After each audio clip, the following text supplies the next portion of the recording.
Gözün aydın ey ana vətən, şəhidlərin batmadı qanı.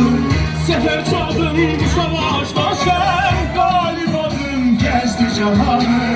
Uca dağlar boyandı nura, Turgulamak dökmesinleri.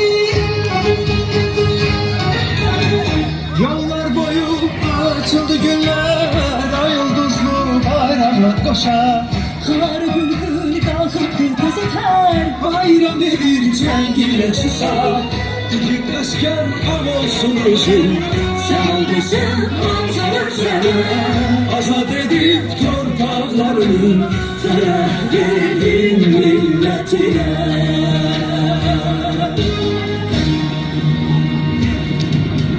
Ben bir milletim, tarih yazan. Seferim dillere, dastan gün savaşında. Bütün cihan, vermem öz torpağından. Ben bir milletim, tarih yazan. Şanlı dereden çıkmaz yakta.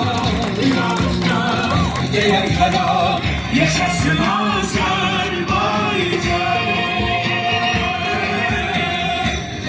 Allah.